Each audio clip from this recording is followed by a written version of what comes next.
뉴스 헬리콥터를 타고 뉴스의 현장을 누비고 있습니다. 경남 창원에 있는 경남도청 상공을 날고 있습니다. 홍준표 경남지사의 주민 소환 투표, 3만 명 주민들의 서명만 모이면 성사됩니다. 그동안 홍준표 도지사 진주의료원을 없앴지요. 무상급식을 중단했습니다. 여기에다가 성완종 게이트에 연루됐죠. 각종 폭언 시비를 불러일으켰고요. 자신에 대한 주민 소환을 무력화시키기 위해서 공작을 펼쳤다는 의혹까지 논란의 철인 5종 경기를 경주해왔습니다. 홍준표 도지사, 경상남도를 지렛대로 삼아서 중앙정치로 진출하고 싶어서 안달이 난 것 같은데요. 경상남도에서 쫓겨나서 중앙정치로 진출하는 새로운 길이 보이고 있습니다. 청와대 상공을 날고 있습니다. 박근혜 대통령이 중국에서 선물이 왔다며 자랑했습니다. 중국 충칭시의 빠슈 초등학교 학생들이 보낸 건데요. 박근혜 대통령을 사랑한다는 내용의 편지와 아기자기한 선물들이 함께 날아왔습니다. 그리고 이 어린이들의 담임 선생님의 친구, 그러니까 어린이들과 상관이 없는 사람도 함께 편지를 보내왔습니다. 팔린이라는 중국인인데요. 비록 한중 양국 관계가 잠시 어려움을 겪고 있지만 양국 국민의 우호 합작 관계는 나날이 좋아질 것이라고 믿는다. 친한 친구 집에 놀러 가듯이 편안하게 중국에 다시 방문해달라, 이러면서 박근혜 대통령을 초청했습니다. 팔린 씨는 현재 충칭에서 금융업에 종사하면서 스스로 박근혜 대통령의 팬이라고 밝혔습니다. 대통령 그만두시고 중국으로 이주해서 충칭 박근혜 임시정부를 세우심이 어떨까 진지하게 조언합니다. 서울 여의도 상공을 날고 있습니다. 추가 경정 예산안 국회 처리가 사실상 무산됐습니다. 새누리당이 청와대 서별관 회의 청문회의 증인 채택을 거부했기 때문입니다. 신박실세 최경환, 안종범을 청문회 증인으로 세울 수 없다는 거지요. 추경은 사실 서별관 회의 청문회를 전제 조건으로 야당이 합의해 준 거 아닙니까? 민생을 핑계 삼아 마련했다는 추경. 그 추경을 차버린 쪽은 바로 여당이었습니다. 민생보다 최경환, 안종범의 쪽팔림 방지가 더 중요한 여당입니다. 한편 당내 비박계 의원들은 아무 일도 안 한다면서 이정현 당대표를 비난했습니다. 그러자 이정현 대표, 나는 보이지 않는 바람이다, 이렇게 말했습니다. 무슨 바람일까요? 허풍입니다, 허풍! 자, 저는 광고 듣는 사이에 앵커석으로 자리를 옮기겠습니다.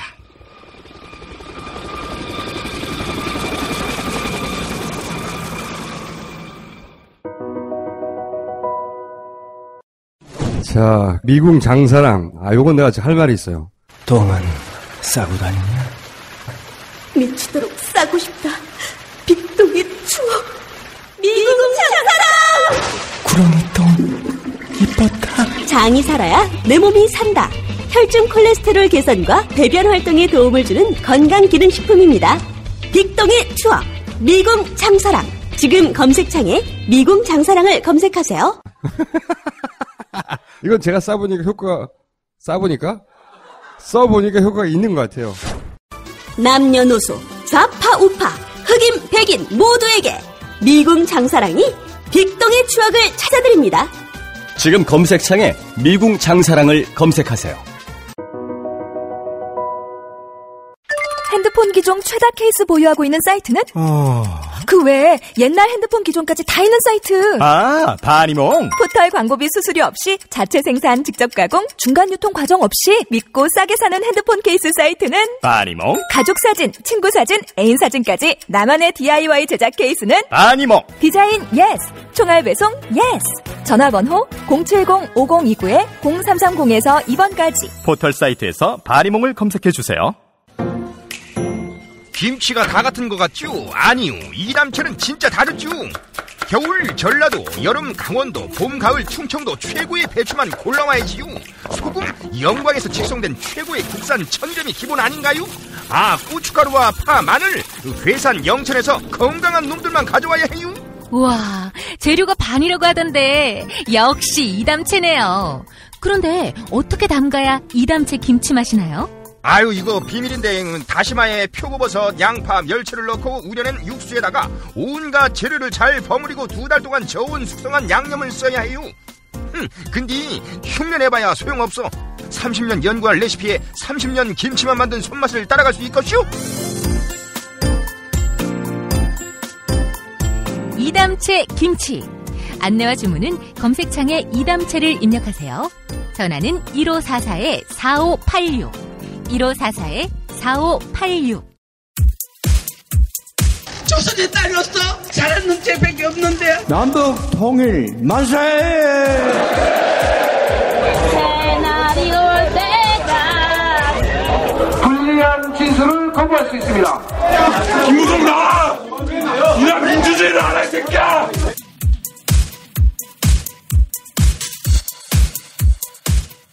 뉴스는 현장이다로 이어갑니다. 끊임없이 의혹이 제기되는 우병우 민정수석을 수사하기 위해 검찰이 특별수사팀을 꾸렸죠. 특별수사팀의 팀장은 윤갑근 대구고검장입니다. 그런데 벌써부터 공정한 수사가 힘들 것이다. 이런 예측이 나오고 있죠. 일부에서 말씀드린 대로 수사팀장으로 임명된 윤갑근 고검장, 우병우 민정수석과 매우 가까운 사이입니다. 사법연수원 동기였고요. 정윤회 문건 유출 사건 때는 함께 수사를 총괄 지휘했습니다. 여기에다가 쟁쟁한 선배 검사들을 제치고 윤갑근 고검장을 승진시킨 주체도 바로 우병우 수석이었습니다.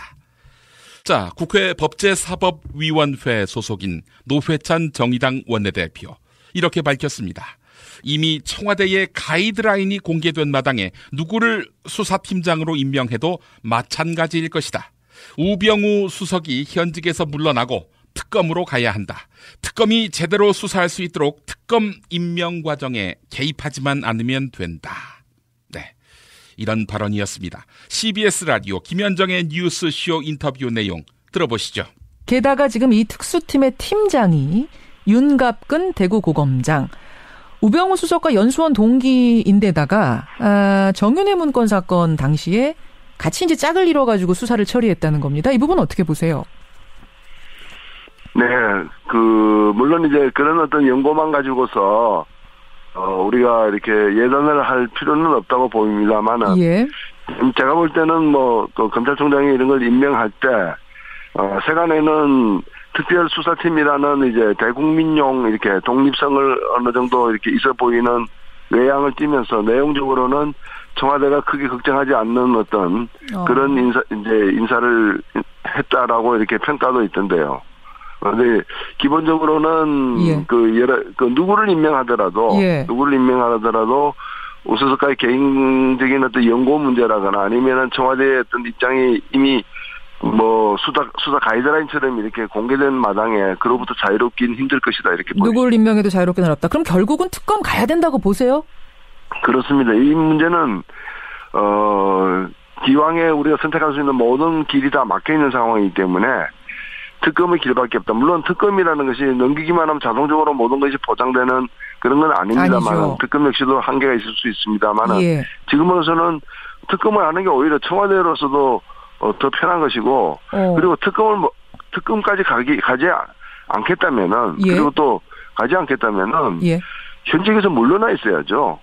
우병우 수석이 현직에서 적어도 물러나 있어야 된다. 최소한 그 조치는 이루어져야 수사가 그나마 공정이 이루어질 수 있다고 보여지는 겁니다. 하지만 친박계 의원들이나 청와대 관계자들 입에서는 어떤 얘기가 나오냐면, 의혹만 가지고 어떻게 물러나느냐. 이거는 지금 명백하게 정권 흔들기를 하고 있는 건데, 의혹만 가지고 물러나라는 건 이건 부당하다. 이런 얘기 아닙니까?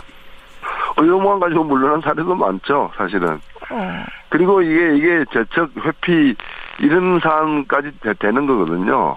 그래서 수사의 공정성은 오히려 자신의 어떤 의혹에 대해서 무죄를 입증하기 위해서도 그 자리에서 비켜나 있는 게 자기에게 유리한 것이지. 아하. 그 자리에 있으면 어떠한 결과가 나오든 국민이 믿겠습니까? 예. 오히려 떳떳하고 오히려 무죄라면 물러나서 수사받는 것이 그 결과를 더 국민들께 납득시키는 길일 것이다. 네, 그렇죠. 그래서 이제 특검을 지금 말씀하시는데, 근데 특검 무용론이라는 게 계속 나옵니다. 뭐냐면, 해봤자 뭐 부실 특검이 되기가 일쑤고 또 시간을 이렇게 끌다 보면 수사하다 보면 시간이 길어지니까요. 그럼 국민들 관심 멀어지고 결국은 흐지부지 되는 경우를 너무 많이 봤다. 어떻게 생각하세요? 예, 특검 무용론은 주로 이제까지 특검을 무용지물로 만들었던 쪽에서 더 많이 내고 있는 의견인데요. 예, 특검의 수사가 아무래도 현직 권력의 어떤 그 손바닥에 놓여 있는 검찰에서 하는 수사보다 더 엄정할 수밖에 없습니다. 그러나 그 엄정성을 갖다가 무너뜨리기, 훼손하기 위해 가지고 특검 임명부터 시작해 가지고 여러 가지 어떤 그 방해를 갖다 해왔기 때문에 그 장벽을 갖다가 채넘지 못한 경우들이 많아서 이제 특검 무용론까지 나오는 것이지. 특검이 제대로 독립적인 수사를 할 수 있도록 보장해준다면? 예. 그렇게 한다면은 그 못할 일이 없는 거죠. 알겠습니다. 우병우 수석과 윤갑근 고검장의 오랜 인연. 누가 봐도 수사의 공정성을 우려하게 만듭니다. 출근길에 윤갑근 고검장은 취재진의 이런 우려 섞인 질문에 답했습니다. 인연을 가지고 수사를 논하는 것은 적절치 않다. 네. 또 민정수석에게 검찰의 수사 보고를 올리는 관례, 그러니까 우병우 수석에게 우병우 관련 수사 내용을 보고할 것인가? 이런 질문에는 하여튼 걱정 안 하시도록 하겠다. 이렇게 답했습니다. 들어보시죠. 무엇보다도 사안의 진상을 파악하는 게 중요하니까 공정하고 신속하게 철저하게 수사를 해서 진상을 파악하고 나온 결과에 대해서 법과 원칙에 따라 엄정하게 처리하면 되지 않을까 싶습니다. 그런 자세로 수사를 하게 되셨는데 그런 인연들을 가지고 수사를 논하기에는 적절치 않은 것 같고 아마 나머지 좀 더 자세한 얘기들은 나중에 합시다. 팀장님께서는 뭐라 그러시던가요? 그런 부분들은 나중에 얘기하죠. 어제 대변인 통해서 말씀하셨듯이 사안의 진상을 빨리 파악하고 공정하고 철저하게 수사하자는 말씀이시니까 거기에 취지에 맞게 잘 하겠습니다. 민정수석에 보통 수사 보고를 올리는 관례가 있잖아요. 이번에 어떻게 하실까요? 좀 자세한 내용들은 나중에 얘기하고 하여튼 걱정 안 하시도록 잘 하겠습니다. 앞으로 과거문 수사는 주시죠? 말씀드렸듯이 하여튼 철저하게 수사하겠습니다. 네. 그 수석 고발건 이외의 것도 수사할 계획이 있으신 건지? 수사 범위, 구체적인 절차 이런 부분들은 나중에 천천히 좀 얘기를 하죠. 네. 수사팀은 구성을 좀 구성했으면 좋겠나요? 예. 이제 어제부터 하고 있으니까 오늘쯤이면 다 완료하려고 합니다. 예. 공안검사 출신 더불어민주당 조응천 의원이 우병우 정국에 대한 의견을 밝혔습니다. 청와대 공직기강 비서관으로 재직했던 조응천 의원은 청와대에 근무하면서 검찰 조사를 받는다? 이건 금기다. 조사를 받게 된다면 옷 벗고 나가는 것이 확립된 관행이다. 철저한 관행이다. 이렇게 말했습니다. 이어서 서초동에서 도는 이야기로는 김수남 검찰총장도 외롭다고 하더라. 무슨 말만 하면 다 우병우 귀에 들어간다고 한다. 우병우가 검찰 멱살을 잡고 있는데 수사가 제대로 되겠는가? 네, 이런 말을 했습니다. 오마이뉴스와의 인터뷰 내용 들어보시죠. 대통령을 모시는 비서관, 하여간에 그 비서들은 그 청와대 근무를 하면서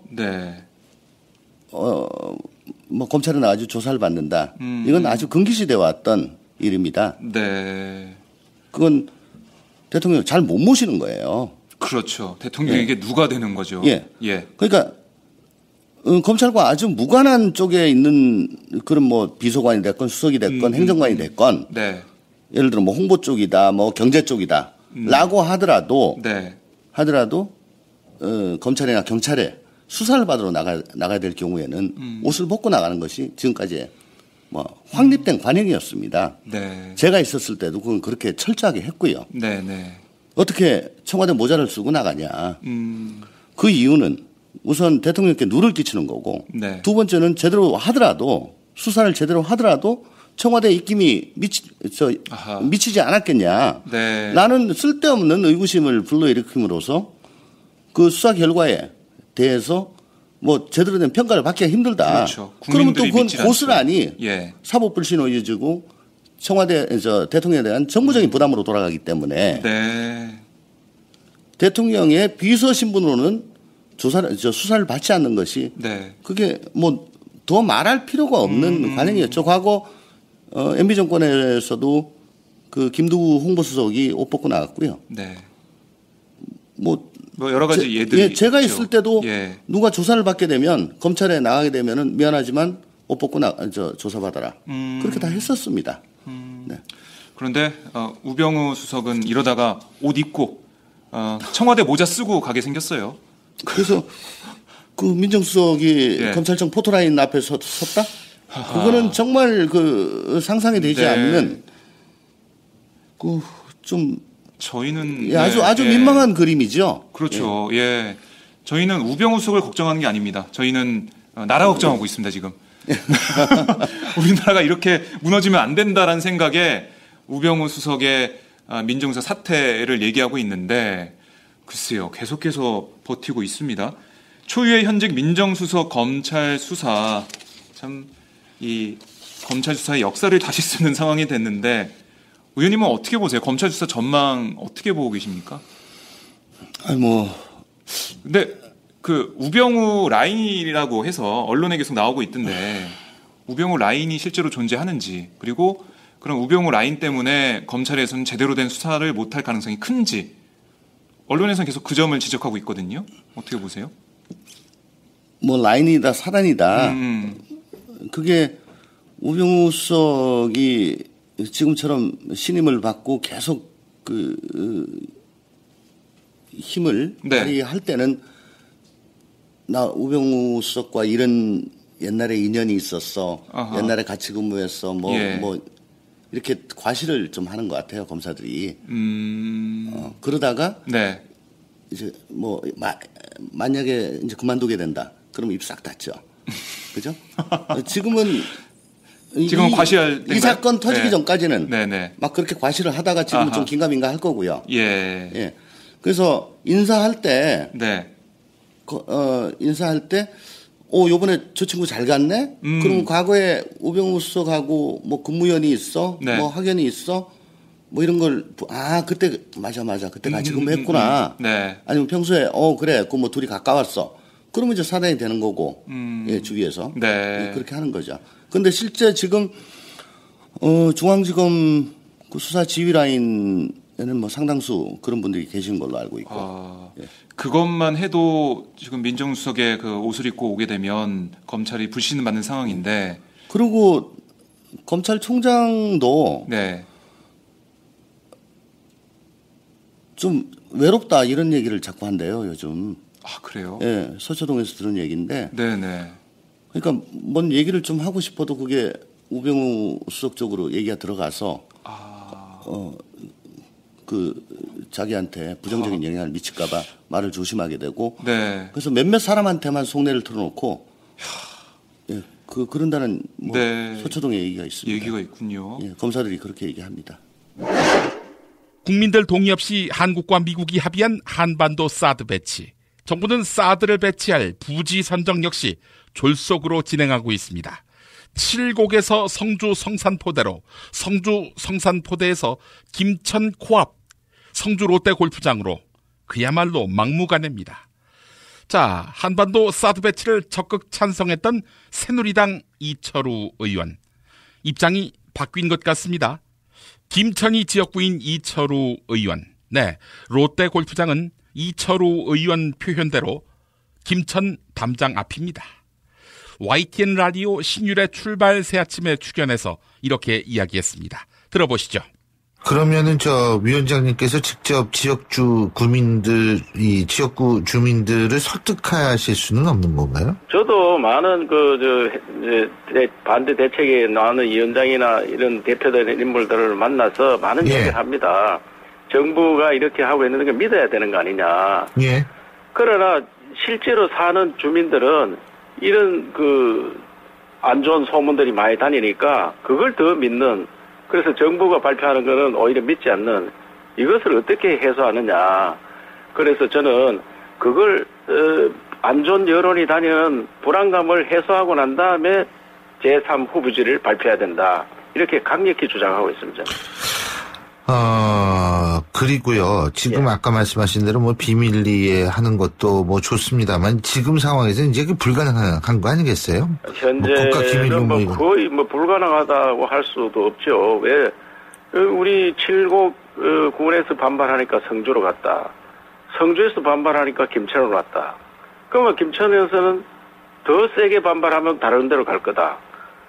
이래가지고 만약에 이번에 배치가 불가능하게 되면은 그 나라가 있을 수 없는 거 아니겠습니까? 그리고 그 지역 주민들이 정말 호국 의식이나 안보 의식이 강한 그런 지역 주민들입니다. 그분들이 내가 재산상 손해를 보고 그 지역이 피해가 있다는 그런 것 때문에 가는 거지 국가 안보에 대해서 반대하고 이런 거는 문제는 아니거든요. 그 지역민들이.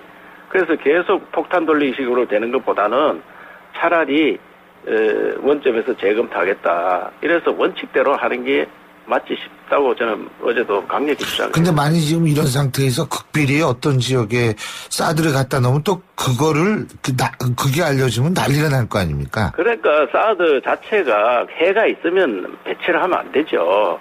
그런데 실질적으로 해가 없다는 국방부의 발표를니까 어디 갖다 놔도 해가 없는 거 아닙니까? 그러나 단지 불안 심리, 공포심 이런 것들 때문에 모르고 있으면 공포가 없는 거 아니겠습니까? 그래서 저는 이 나라 안보도 지켜야 되고 국민 불안감도 없애야 되니까 그래서 그런 원점에서 재검토하는 게 좋겠다. 지금까지 우리가 패트리어트 미사일이라든지 그린파인 레이더든지 엄청 전자파가 많이 나오는 것들도 다 배치가 돼가 있습니다 지금. 그래도 국민이 그것 때문에 불안해서 못 살겠다는 그런 얘기는 없지 않습니까? 생활고 때문에 건강보험료를 내지 못한 사람들에게 병원은 사치입니다. 당신의 기부가 누군가에겐 건강할 권리를 찾는 소중한 기회가 됩니다. 검색창에 아름다운 재단을 검색해주세요. 중고차 거래하면 일이 술술 잘 풀리는 조광래 중고차 1800-9538 고맙습니다. 노력한 만큼 내어주는 자연, 그 자연의 마음을 알기에 정성농장 홍삼. 검색창에서 정성농장 홍삼을 검색해주세요. 010-9754-6972.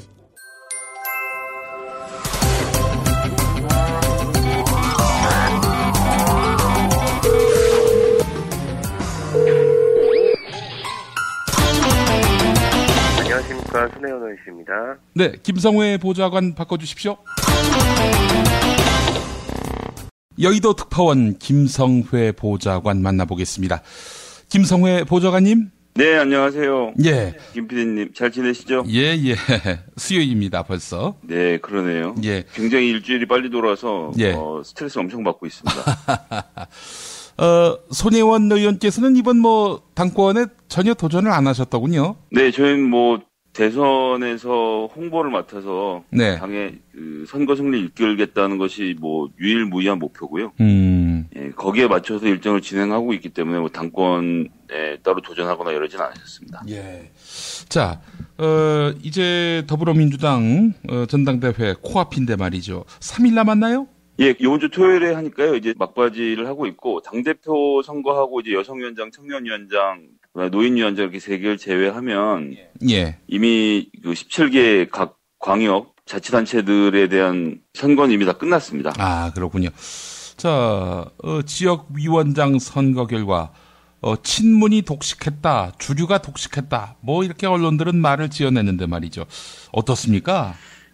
일단 좀 보면 17개 광역 중에서 세종시가 이제 사고 지역위원장 선출을 못했고요. 나머지 시도당 위원장들은 다 이제 선출을 했어요. 예. 그런데 이제 재밌는 것은 최근에 친문 독식이니 주류 독식이니 하는 얘기들이 나오고 있는데. 저희가 김대중 노무현 정부 겪으면서 10년 동안 배출한 수많은 인재들이 있고 그런 사람들이 정치권에 뛰어들고 있는데. 예를 들어 노무현 대통령 때 청와대 경력이 있으면 다 친문으로 묶을 수 있는 건지. 전 이런 것도 좀 궁금하고요. 그리고 광의에서 친노라고 하더라도 지금 예를 들면 특정인의 이론을 좀 거론해서 그렇긴 합니다만 문재인, 안희정, 김두관 같은 분들 예를 들자면 친노라고 하더라도 각각 지지하는 분이 다 다른 거거든요. 그렇죠. 지지하는 정치인이 안희정이 분도 있고 어떤 분은 김두관 의원인 경우도 있고 이렇기 때문에 예. 그걸 전부 다 묶어갖고 줄이라고 하면 예. 저는 좀 어폐가 있다 이런 생각이 들고요. 실제로 보면 제주도 같은 경우도 그 김은남 전 의원께서 이제 당선이 되셨는데 이분이 19대까지 3선을 하신 의원이거든요. 예. 예, 이분도 뭐 광이든 적게 보던 친문으로 볼 수 없고 경남에서 당선되신 정영훈 위원장도 광의에서 친노라고 하면 뭐 경남 지역은 당연히 그렇죠. 경남, 부산은 울산 이런 곳들은 당연히 옛날에 노무현 대통령을 지지했던 분들이 많이 모여서 당을 하고 있기 때문에 그렇지만 예, 이분을 문재인의 절대 지지자냐라고 얘기하면 저는 그렇게 볼 수 없다고 생각을 합니다. 예. 그렇기 때문에 전체적으로 보면 그 친문이 독식했다는 것은 말이 안 되고 게다가 이제 뭐 전북에도 김춘진 전 의원께서 추대가 되셨는데 예. 옛날 기사에 쓸 때는 이분을 한 번도 친노라고 적은 적이 없거든요. 예. 언제나 이제 그 자기의 독자적인 길을 가고 있고 그 지역에서 신망이 두텁고 실력 있는 분이다 이렇게 얘기를 해오다가 이제 갑자기 주류를 묶어버리면 저는 이것도 좀 어폐가 있다는 생각이 들고 예 그렇습니다. 이제 그러고 이제 선거 결과 이제 뭐 다른 지역들도 그렇지만 특히 이제 서울 같은 경우는 보면 김영주 의원이 대의원에서는 48%로 4% 포인트를 박홍근 의원한테 지고 권리당원 투표에서 이겨서 이제 최종적으로 승리를 하셨는데요. 예. 그러면 이걸 놓고 조선일보는 사실 기사를 쓸 때 서울 지역은 비주류가 점령했다라고 써도 되는 거 아닙니까? 그 지역위원장들이 직접 이야기를 건넬 수 있는 대의원들에서는 박홍근 의원이 이겼단 말이죠. 예. 그럼 이 결과를 놓고 서울 지역은 비주류가 장악하고 있다라고 낼 것인지 저는 그게 거꾸로 궁금하다는 거죠. 선거라는 게 나는 친노니까 누구 찍겠다 이렇게 간단한 문제가 아닙니다. 각자 설득하는 방법도 다르고 예. 사람마다 공략하는 포인트도 다르기 때문에 예, 나와 있는 결과만 가지고 그렇게 얘기하는 것은 저는 좀 어폐가 있다고 생각하고요. 예. 제가 보기엔 이제 더 중요한 것은 이번 시도당 개편대회가 이렇게 좀 불이 일듯이 중요했던 이유는 이 중에서 이제 5명의 최고위원들을 뽑게 됩니다. 예. 예, 영남 지역을 하나를 묶고 호남 지역을 묶고 충청 강원을 묶고 그다음에 서울 제주 경기 인천 이렇게 묶어서 그 중에서 지금 뽑힌 16명의 시도당 위원장 중 한 분씩이 이제 최고위원회 회의에 들어오시게 되거든요. 예. 뭐 그것은 아직 결과가 나오지 않았고 호남은 호남대로 영남은 영남대로 뽑히신 지역위원장들이 모여서 이제 협의를 하실 텐데요. 거기서 누가 최고위원회로 들어오느냐 이것이 또 새로운 관전 포인트겠죠. 자, 말씀하신 대로 조선일보는 16군데 중에서 12군데가 친문이다 이렇게 표현을 했단 말이죠. 예. 조선일보식 분류에 따르면은 뭐 어제의 비문이 오늘 친문이 되기도 하고 말이죠. 예. 사실 그 전에 그 모셨던 정청래 의원 같은 경우도 그분은 뭐 대표적인 친문 아닙니까? 지금 조선일보 분류법에 따르면. 그쵸. 의원을 하고 있을 땐 친문이 아니라고 그렇게 하더니만 이제는 또 친문이라고 하니 참. 그래서 정청래 의원이 하신 그 유명한 말씀이 있죠. 예. 그 나는 친노도 아니고 비노도 아니고 홀로다. 예. 소주는 진로다 이렇게 해서 그 말씀 한번 하셨던 적이 있는데. 예. 정청래 의원이 그때는 그렇게 되더니 지금은 무슨 뭐 심지어 19대 국회 때 문재인 의원을 보좌했던 정청래 의원 이렇게 표현을 하는 기사들도 나오더라고요. 그러니까 이게 정말 귀에 걸면 귀걸이, 코에 걸면 코걸인데, 예, 정청래 의원이 19대 최고위원 하면서 당 지도부와 부딪혔던 그 일련의 과정들을 보면요. 예, 저희를 친문으로 분류하는 것은 정말, 어폐가 있지 않나 이런 생각을 합니다. 예. 뭐 조선일보야 늘 그렇게 문재인 전 대표에 대해서 악감정을 갖고 안 되길 바라면서 항상 기사를 써왔기 때문에 네네. 뭐 진정한 비문은 조선일보 아니겠습니까? 유일한 비문이기도 하고. 예. 네, 그렇습니다. 그리고 이제 결국은 이런 선거 조금 전에 말씀드린 대로 그 5명의 광역에서의 뽑힌 최고위원하고 여성위원장, 청년위원장, 노인위원장 그리고 이번에 선거를 못했지만 민생하고 노동에서도 들어오시면 이렇게 10분이서 당 지도부를 구성하게 되는데요. 그럼 이분들이 예를 들어서 문재인 대표에게 아주 유리한, 일방적으로 유리한 경선 룰을 짜서 이 당의 선거를 망칠 것이냐, 저는 절대 그렇게 생각하지 않습니다. 예. 이번에 다음번 대권을 노리고 출마하시는 분들이 뭐 잠룡들이 많이 계시잖아요. 예. 이분들이 들어와서 치열하게 부딪힐수록 흥행이 커지고 네. 그래야 저희 당의 승리가 담보된다는 것은 그건 뭐 정치의 지읒자만 알아도 알 수 있는 기본적인 상식이거든요. 예. 그렇다면 저는 어느 때보다도 공정한 룰과 링이 만들어질 것이고 그 안에서 격렬한 그 사상투쟁과 이 싸움 속에서 그리고 대중들의 마음을 얻는 사람이 결국 대권 후보가 정해질 것이기 때문에 지금 이분들을 전부 다 친문으로 묶어서 문재인이 무조건 될 것이다라고 얘기하는 것은 그건 이제 전형적인 마타도라고 저도 생각을 합니다. 예. 이번에 그 권리당원의 힘이 상당하다라는 것은 뭐 누구도 부인 못하는 바 아니겠습니까? 예, 그 이제 뭐 역사적으로 보면 이제 2015년에 당이 많이 흔들릴 때, 그때 이제 선거법이 개정이 되면서 선관위에서 유권 해석을 온라인으로도 이제 당원을 모집하는 것이 가능하다는 이야기가 나와서, 저희 당이 이제 그걸 준비를 해서 이제 모바일 폰으로 누구나 입당을 할 수 있도록 제도를 12월에 바꿨거든요. 근데 이제 그 당시에 문재인 대표가 이렇게 저렇게 많이 코너에 몰려 있으셨을 때인데, 많은 사람들이 이제 그걸 돕겠다고 가입을 한 거예요. 그래서 제 기억으로는 그 당시 이제 불이 붙었을 때 한 14만 명 정도 가입을 했고, 그 중에서 요번에 확인된 게 대략 3만 5천 명 정도가 권리당원으로 있으신 걸로, 그냥 입당을 한 사람도 있는가 하면 다달이 1,000원씩의 당비를 내서 권리당원의 자격을 획득한 사람이 3만 5천 명으로 보고 있는 거고요. 이게 이제 무슨 의미가 있냐면 예전에는 당원 가입이라는 게 이제 조직 동원이라고 해서 지역 내 경선에서 이기기 위해서 이제 당원들 가입을 많이 받곤 했어서 옛날에 이 주력 부대는 호남 향후회였던 게 사실이거든요. 그래서 민주당 당원들을 상대로 한 여론조사하고 민주당 지지자들을 상대로 한 여론조사의 내용이 좀 달랐어요. 오히려 당원 여론조사하고 호남 여론조사가 수치가 비슷하게 나오고 지지자는 조금 결이 다른 결과가 나왔었는데 이번에 대거 입당하시고 또 권리당원으로 들어오시고 하면서 수도권 지역에서 당원들이 많이 늘었다고 보고요. 지금은 이제 점점 더 형태가 당을 지지하는 사람들하고 당원들의 여론조사 결과가 점점 더 같아지는 효과를 보고 있다. 일단 이렇게 생각을 하고요. 근데 이제 작년 12월이라는 그 상황에서의 입당이었기 때문에 아무래도 문재인 대표를 지지하거나 이런 분들이 많이 입당한 것도 사실이죠. 근데 이제 이분들은 입당할 때 목적이 하나였어요. 저는 그렇게 생각하는데 2017년 대선을 우리가 어떻게 이길 것이냐. 그러기 위해서는 이 허약한 정당의 체질을 개선해야겠고 그럼 내가 수수방관할 게 아니라 나도 당원으로서의 한 표를 행사해야 되겠다 생각하고 입당을 하셨고 지금 뭐 경기 지역 선거 결과에서도 볼 수 있듯이 예전 같으면 이 권리당원 ARS 투표가 보통 20% 정도 했었거든요. 그러니까 전체 권리당원 중에 한 20% 정도 투표에 참석하셨었는데 이번에 경기도 같은 경우는 35.7%로 뭐 2배 가까이 늘었어요. 그건 무슨 얘기냐 하면 새로 들어오신 온라인 권린 당원들이 자기의 한 표를 적극적으로 행사할 의지를 가지고 적극적으로 ARS 투표에 임했다는 것이고요. 그것들이 저는 여러 지역에서 특히 수도권에 좀 유의미한 결과를 만들어냈다고 생각을 합니다.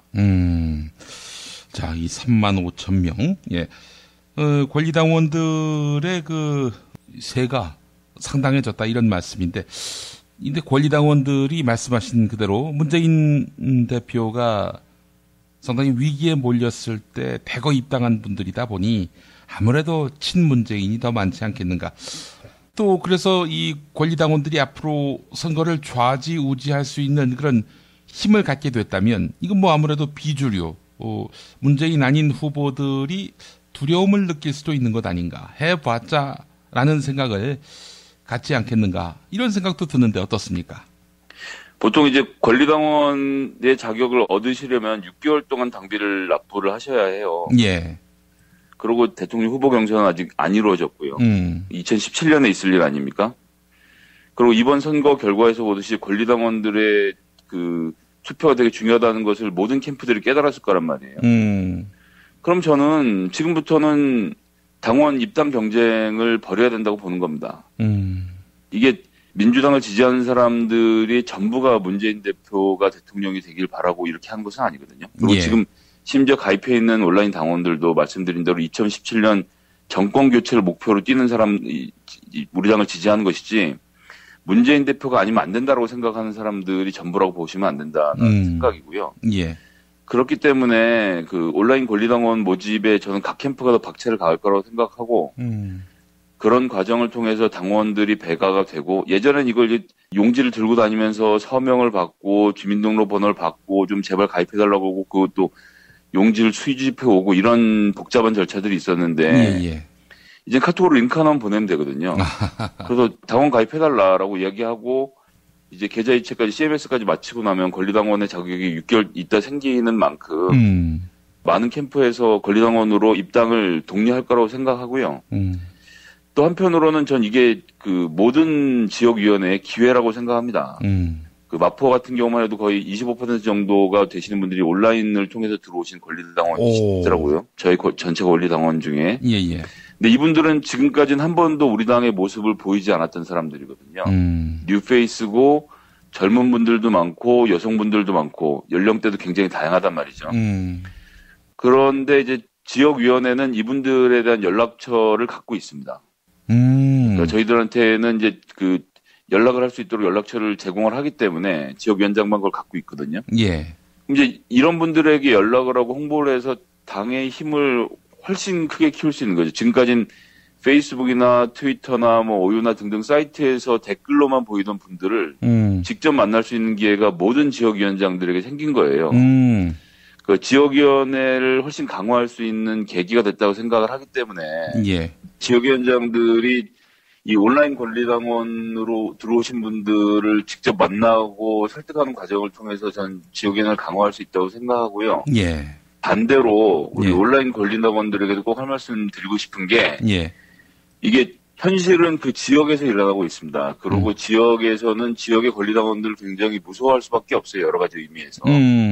그럼 좀 뭐 부담스럽고 힘든 것도 있겠지만 그 지역위원회에서 뭐 행사를 한다고 하면 직접 방문도 해보시고 지역 사무실도 방문하고 하셔서 이게 온라인에서만 소통이 이루어지는 게 아니라 오프라인으로 확대가 되는 과정이 좀 필요하겠다. 예. 그리고 뭐 자기 지역위원장이 자기 마음에 안 드는 사람일 수도 있지만 그건 이제 언론이 보여주는 모습이고요. 직접 가서 대면하고 만나보시면 또 다르거든요. 그래서 이런 분들과 같이 어울리는 것, 이게 그래서 점점 더 정상적인 정당으로 저는 발전해가는 과정이라고 생각하고요. 그래서 우리 온라인 권리당원 분들도 꼭 그 본인이 속한 지역위원회 활동에 관심을 갖고 또 참여할 수 있는 계기들도 좀 많이 만들어 보셨으면 좋겠다는 말씀을 드리고 싶습니다. 예. 너무나 지당한 말씀이고요. 사실 그 정당이 젊은 사람 떠나고 활력도 없고 이럴 때는 뭐 진짜 소수의 지도자 중심의 조직 중심의 이런 그 정당으로 축소될 수밖에 없겠고요. 이러다 보면은 뭐 하여간 그런 의미에서 본다면은 정당 활동이 활성화될 필요가 있겠다라는 생각이 드는데 온라인 입당이 허용되면서부터 분위기가 좀 살고 있다 이렇게 봐야 되는 겁니까? 네, 그렇습니다. 그리고 지역위원장들이 더 눈치를 볼 수밖에 없기 때문에 저는 오프라인으로 더 적극적으로 가셔서 같이 어울릴 필요가 있다 이렇게 생각합니다. 예. 또 뜻 맞는 분들이 많지 않겠어요? 예, 그렇게 또 그럼요. 예. 정치적으로 이렇게 통하는 분들이 자주 만나게 되면은 희망도 커지고 또 소명도 커지니까요. 이런 그 좋은 토대를 활용하셨으면 좋겠다 이런 생각이 듭니다. 네, 김성회 보좌관님 오늘 말씀 잘 들었습니다. 네, 감사합니다. 예, 고맙습니다. 박근혜 왜 저러지? 문재인, 김무성, 안철수는 또 왜 저러지? 뉴스로는 알 수 없는 진짜 정치 현장 이야기. 한겨레 정치팀 기자들이 취재 수첩을 낱낱이 공개합니다. 본격 정치관찰 팟캐스트. 언니가 보고 있다. 팟빵에서 언니를 검색하세요. 한겨레 정치바와 함께하는 정치 한 건에 써. 한겨레 정치팀 정치바 김태규 기자 만나보겠습니다. 김태규 기자님. 네, 안녕하세요. 예. 정진석 새누리당 원내대표가 우병우, 이석수 두 사람의 동반 퇴진을 요구했군요. 예, 그렇습니다. 오늘 오전에 페이스북에 글을 올렸는데요. 예. 이렇게 얘기했습니다. 최근 주변에서 민정수석이 그렇게 센 사람이냐, 특별감찰관이 그렇게 대단한 자리냐는 이야기를 많이 듣는다. 근데 이 두 사람이 대한민국 법치를 무너뜨리고 있다는 위기감을 갖습니다. 이렇게 글을 적었습니다. 그러면서 주권자인 국민은 자신의 주권을 대통령과 국회에 잠시 위탁한다. 그러니까 국민의 입장에서 보면 대통령이나 국회의원은 자신의 권한을 잠시 맡겨둔 대리인에 불과하다. 이렇게 얘기를 했고, 선출직 공직자든 임명직 공직자든 임명권자는 국민이다. 예. 그러니까 나는 임명직이니 임명권자에게만 잘 보면 그만이다라는 생각은 교만이다. 이렇게 얘기를 했습니다. 예.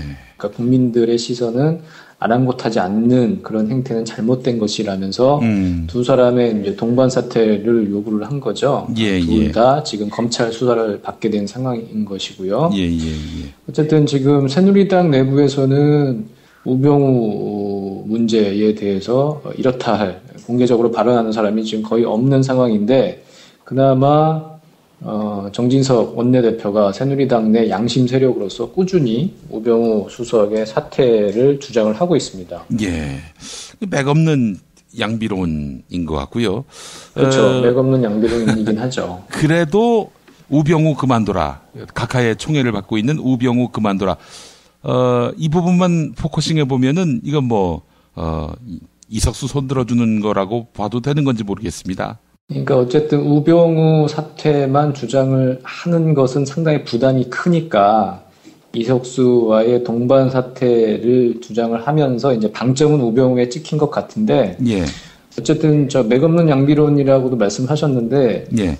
그런 측면이 있습니다. 그 우병우와 이석수 두 사람의 그 진퇴 문제의 무게가 다른 이유가 있는데요. 예.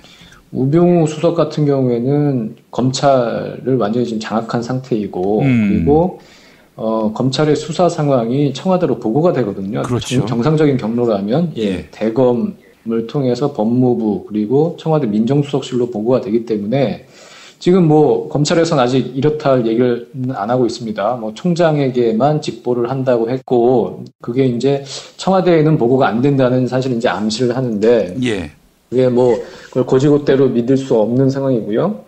그리고 이른바 우병우 사단이라는 사람들이 지금 검찰에 널려 있기 때문에 그게 공식적으로 보고가 안 되더라도 충분히 수사 상황이나 이것은 우병우 라인 쪽에서 충분히 그걸 알 수 있는 상황이거든요. 예. 그렇기 때문에 현직에 있는 민정수석이 현직에 있으면서 수사를 받는 것 자체가 말이 안 된다는 얘기인 것이고, 그것과 비교를 하면 특별감찰관은 이제 좀 떨어져 있는 거죠. 특별감찰관은 청와대 안에서도 상당히 독립적인 위치인 것이고, 그냥 청와대 안에 수석비서관과 대통령 친인척을 조사를 하는 거니까, 사실 검찰과는 아무런 연이 없습니다. 그런 측면에서 우병우와 이석수의 동반 사퇴를 주장하는 것은 사실은 좀 이치에 안 맞는 측면이 있다, 이렇게 말씀드릴 수 있을 것 같아요. 예. 이거 새누리당이 고작 이렇게 평론이나 하고 자빠졌으니 참 한심하기도 하고요. 그나마 이 정도 얘기를 한다는 것 자체가 상당히 새누리당 내부에서 양심 세력이고 용기가 있다, 이렇게 평가할 수 있다는 거죠. 이 정도 갖고도 그렇게 그런 평가가 가능하군요. 예.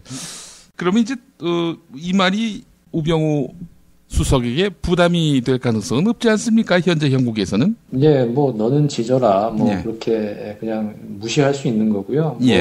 여러 번 거듭해서 얘기를 하고 있지만, 정진석 원내대표가 그만한 파워가 있거나, 당내에서 이런 의견이 다수가 있어서 무슨 연판장을 돌리고, 뭘 하고 이런 상황이 아니니까, 그냥 큰 변수가 되지는 않겠죠. 예. 각하의 미움을 사지는 않으면 다행이겠네요, 보니까. 예. 네. 자, 이 성주 롯데 골프장 1번 홀 뒤에다가 사드를 배치할 가능성이 있다, 이런 보도가 나와서 제가 어제 그 다음 맵을 실행을 해가지고 봤더니요.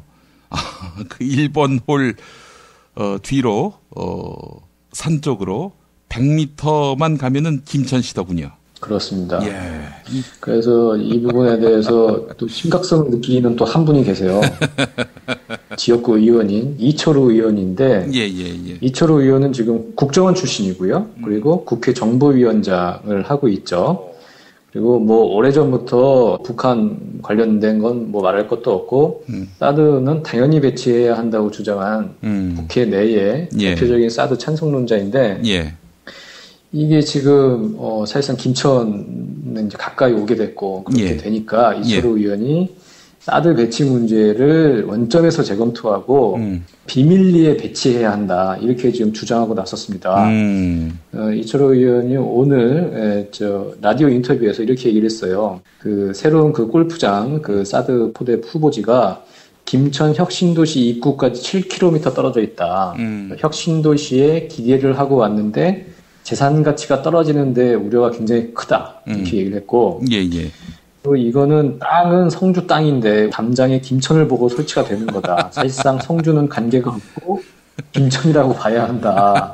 상당히 위기감을 이제 드러냈고요. 잘 아시네. 그죠. 네, 골프장 인근에 1km부터 집이 있어서 사드에 대한 공포 그런 것들이 해소가 되지 않으면 굉장히 어려움을 겪는다 이렇게 얘기를 했고요. 예, 지금 방금 제가 웃은 거는 뭐 잘 돼서 웃는 게 아니라 평소에 그렇게 사드 배치해야 한다라는 사람이 이제 와서 말을 바꾸는 이런 부분들에 대해서 제가 실소를 금치 못한다 이런 차원에서 말씀드린 거니까 사실 김천 시민들한테는 이건 큰 사안이거든요. 예, 그렇죠. 예.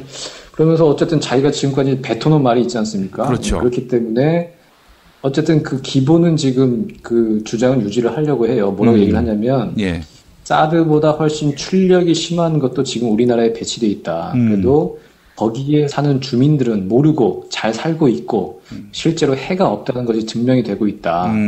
그러니까 실질적으로 해가 없다는 게 국방부의 발표니까 어디 갔다 놔도 해는 없는 거다. 이렇게 얘기는 했어요. 그러니까 사드의 안전성을 의심할 필요가 없다는 그간의 주장은 유지를 한 거죠. 그러면서 이제 어떤 논리를 펴냐면 사드라는 이런 중요한 국가 기밀에 해당하는 무기를 배치하는 데 있어서 어떻게 이렇게 공개적으로 위치를 다 까발리냐.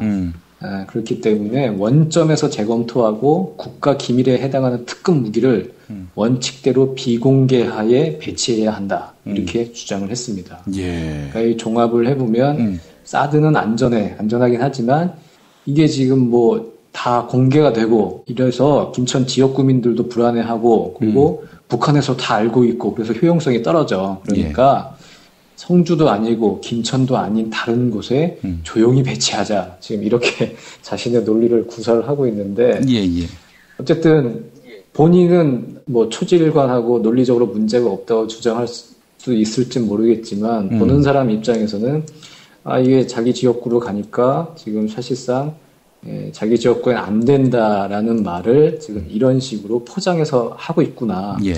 그렇게 느낄 수밖에 없는 거죠. 좋다고 하셨으면은 초지일관 좋다고 하셔야지 왜 이렇게 말을 바꾸시나. 그렇죠. 뭐 국방부에서도 아무런 해가 없다고 지금 주장을 하면 그러면 김천 시민들한테도 본인이 그렇게 설득을 해야죠. 그게 맞는 거죠. 근데 그 안전성에 문제가 없다고 하면서 이게 너무 공개적으로 돼 있으니까 김천 말고 비밀리에 하자 지금 이렇게 주장을 하고 있는 거죠. 그 지도를 보니까 구미도 이 사드 영향권 아래 있더만요. 보니까 전자파 영향권. 그렇죠. 워낙 이제 광범위하게 되니까요. 백승주 의원은 좋다고 했잖아요. 구미가 지역구인. 우리 지역에 배치돼도 좋다. 안 될 거 알고 그렇게 얘기한 거 아닙니까? 알 수 없는 일이죠. 김천 시민들이 얼마나 반발하느냐. 이것도 이제 관건이 될 테고요. 아마 좌불안석일 겁니다. 그러니까 자기가 싫으면 남도 싫은 거예요. 그 뻔한 거를 그렇게 남 얘기하듯이 하는 이런 원칙 없고 줏대도 없는 인간들. 아이고 정말 참.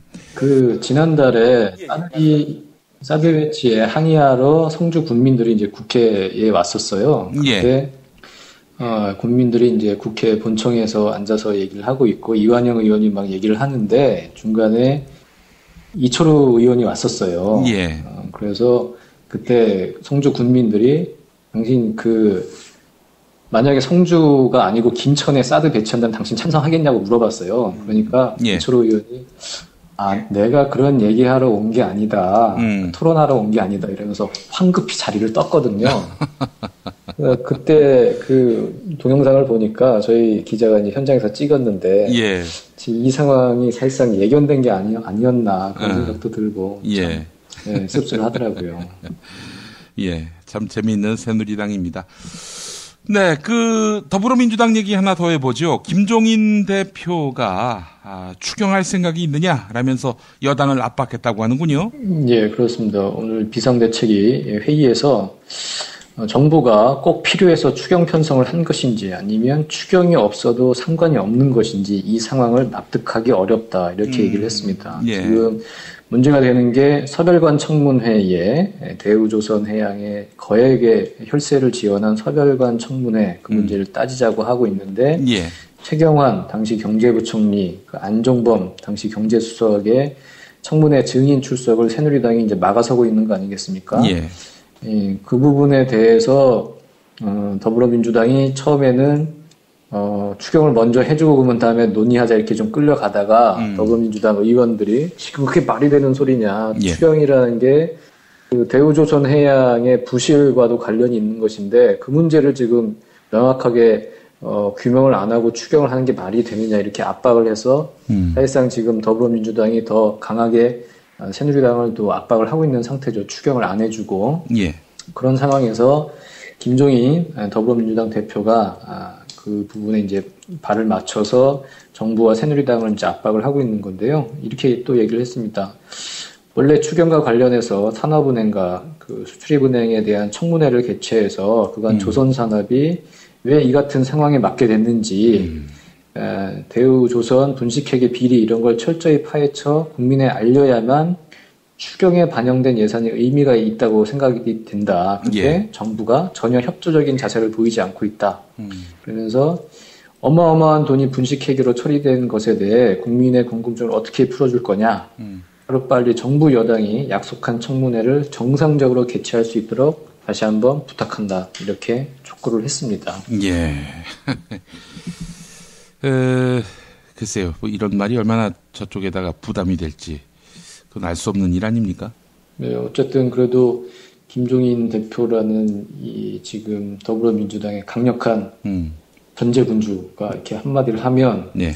뭐 다른 사람이 얘기하는 것보다는 조금 더 압박을 받지 않을까 싶기도 하고요. 예. 일단 새누리당에서는 계속 지금까지 엿봤던 게 이른바 더불어민주당 내부의 온건파와 강경파 사이의 어떤 그 간극, 예. 균열을 계속 파헤쳐서 그걸 더 넓혀가지고 좀 원내 전략에서 자기네들한테 유리한 쪽으로 좀 넘어오게 하려는 그런 좀 내심의 의사가 있었을 것 같은데.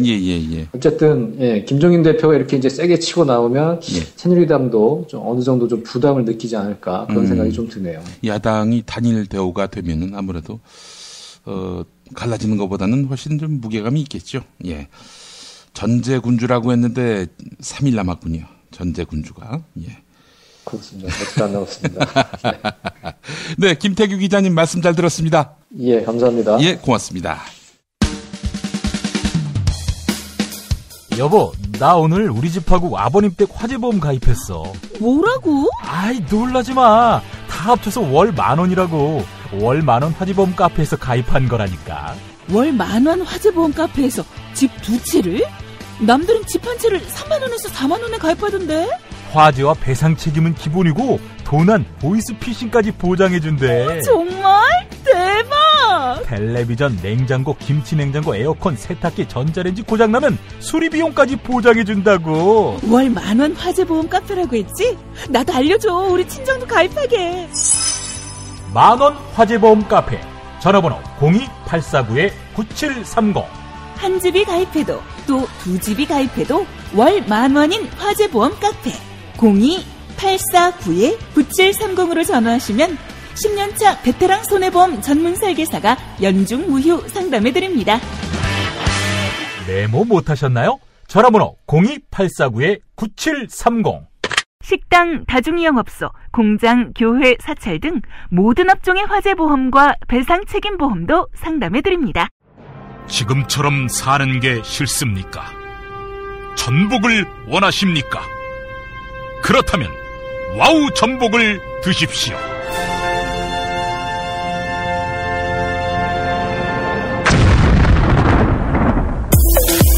와우! 전복을 먹으면 입맛 잃고 무기력했던 삶이 전복되고 시름시름하던 몸 상태가 전복됩니다. 답답하십니까? 전복하세요. 100% 완도에서 잡은 전복 중에 전복. 와우 전복. 한 번 맛보면 또 찾게 되는 와우 전복. 네이버에서 와우 전복, 와우 전복을 입력하세요. 전화번호는 010-2443-0818. 6살 하늘이 밥을 잘 안 먹어요. 엄마, 나 이거 맛이 없어요. 그만 먹을래요. 엄마의 걱정은 점점 더해가는데요. 그런데 이때 택배입니다. 연지연 곰탕이 배달됐어요. 직접 도끼로 팬 장작불 위에 한우 사골과 도가니를 가마솥에 한가득 넣고 24시간 끓인 진국. 연지연 곰탕이 하늘이 입에 들어가는 순간 맛있다. 엄마 한 그릇 더 주세요. 하늘이의 밥도둑 연지연 곰탕. 조미료 같은 첨가물이 전혀 들어가지 않아 엄마의 기쁨은 더하답니다. 연지연 곰탕은 강화군에서 김포시 방향으로 강화대교 건너자마자 있습니다. 한우 사골로 정성껏 구워 만든 연지연 곰탕. 한 그릇에 8,000원입니다. 7팩 이상 무료 배송합니다. 주문 전화는 010-7252-1114 010-7252-1114. 뉴스가 쉽다. 뉴스가 즐겁다. 뉴스가 알차다. 왜냐고요? 김용민 브리핑이니까요. 일부에서 주장하는 방송 장악은 그것을 할 의도도 전혀 없고 법적으로도 불가능합니다. 우리 공동체가 꼭 알아야 할 뉴스. 여러분의 뉴스 보좌관 김용민이 챙겨드립니다.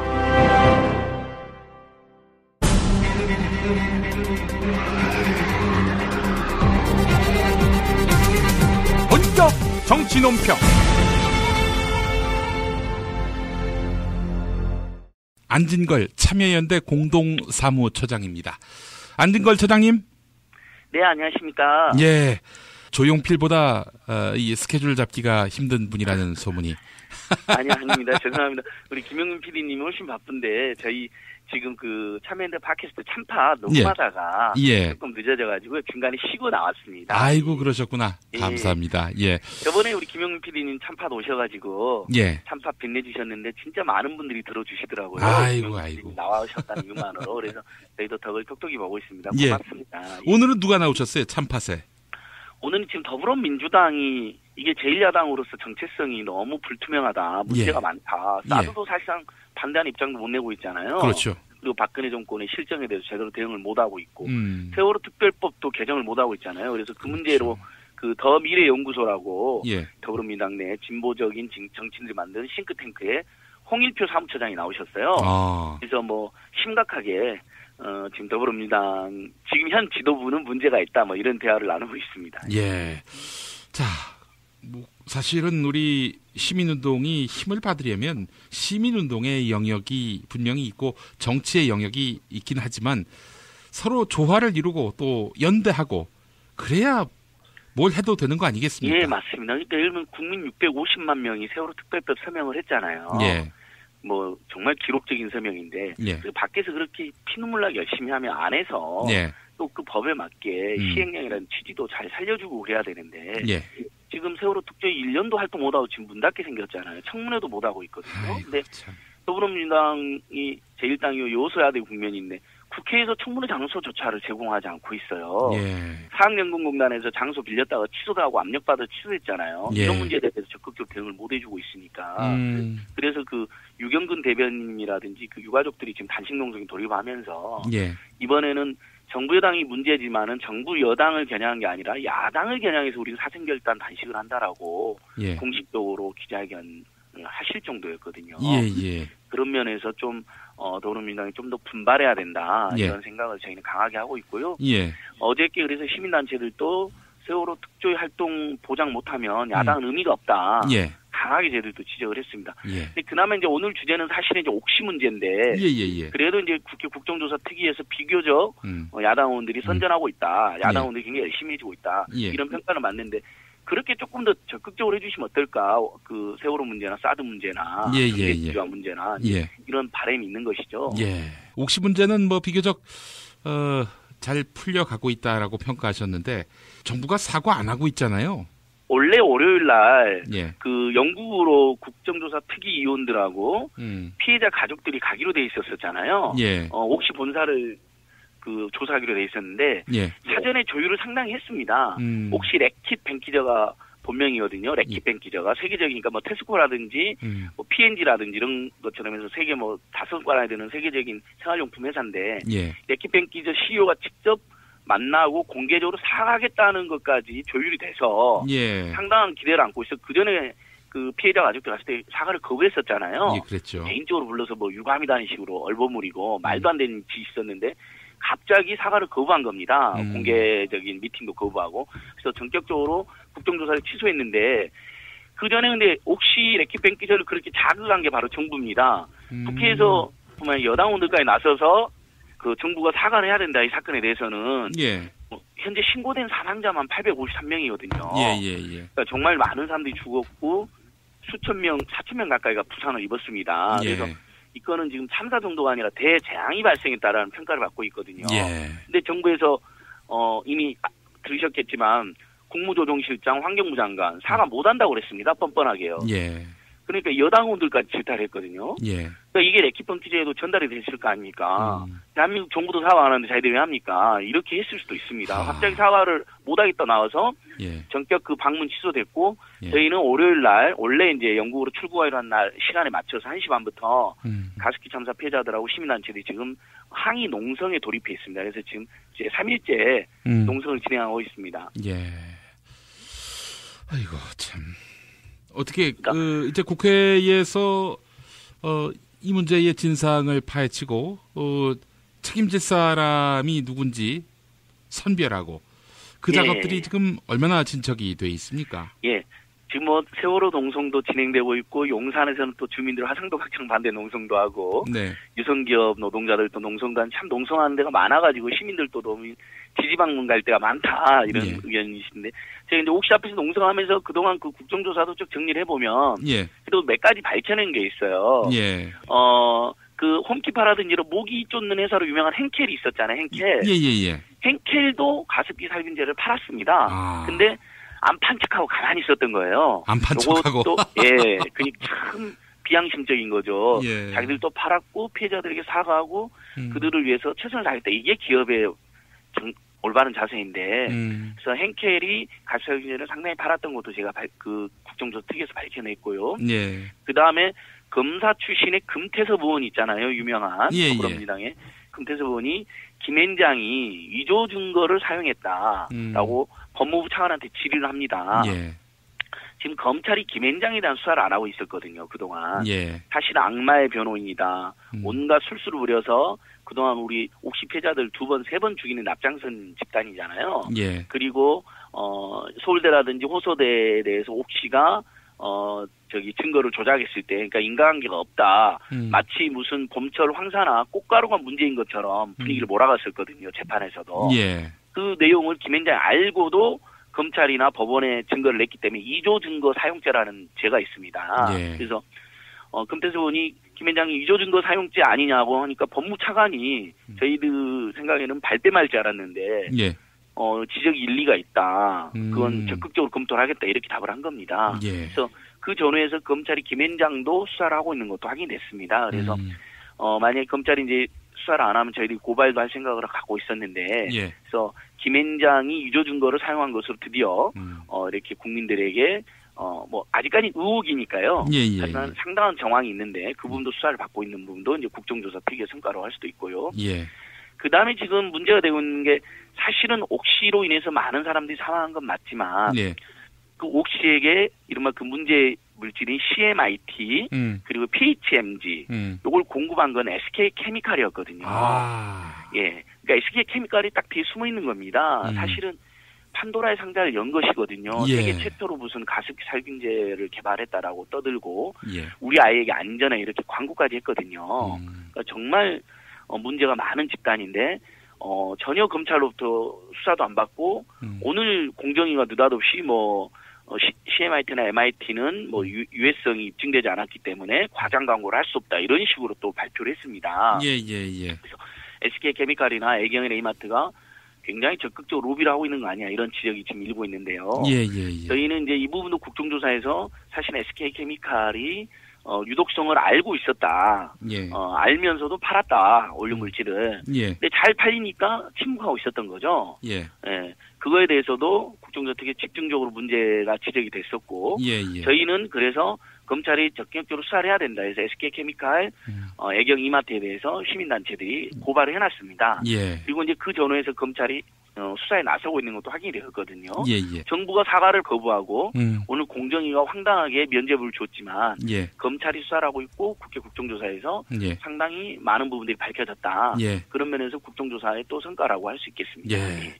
아니 이 정부가 세월호 문제에 대해서는 또 백남기 농민 문제에 대해서는 눈 감고 모른 척 못 본 척 이러는데 가습기 살균제 문제에 대해서는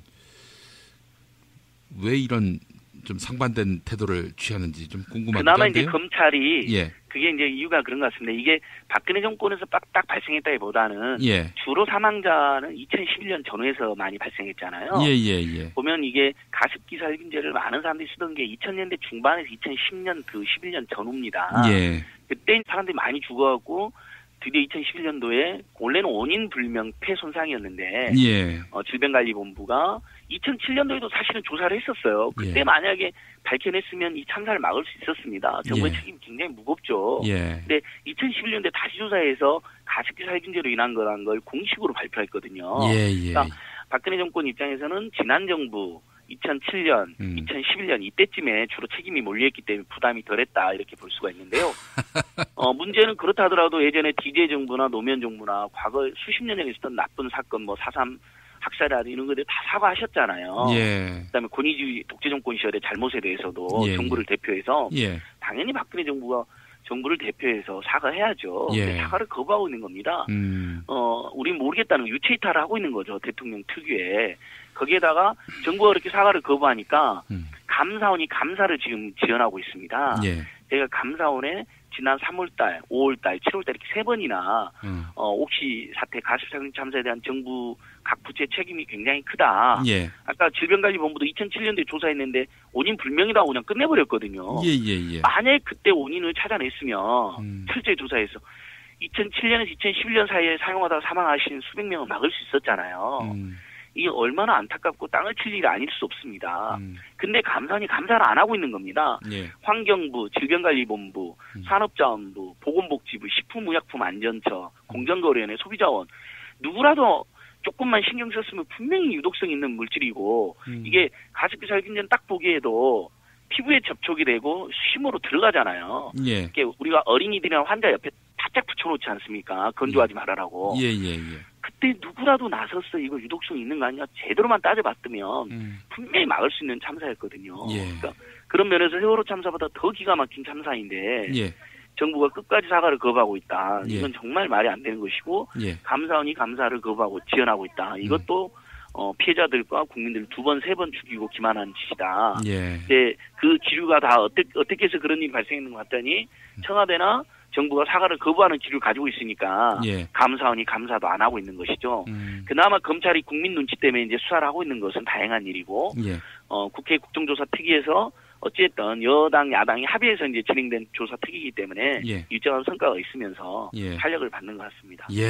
정치라는 게 무엇이냐 DJ께서 국민의 눈물을 닦아주는 거라고 했습니다. 근데 이건 눈물 정도가 아니라 이렇게 대재앙이 발생한 피눈물 매일처럼 흘리고 있습니다. 가족들이.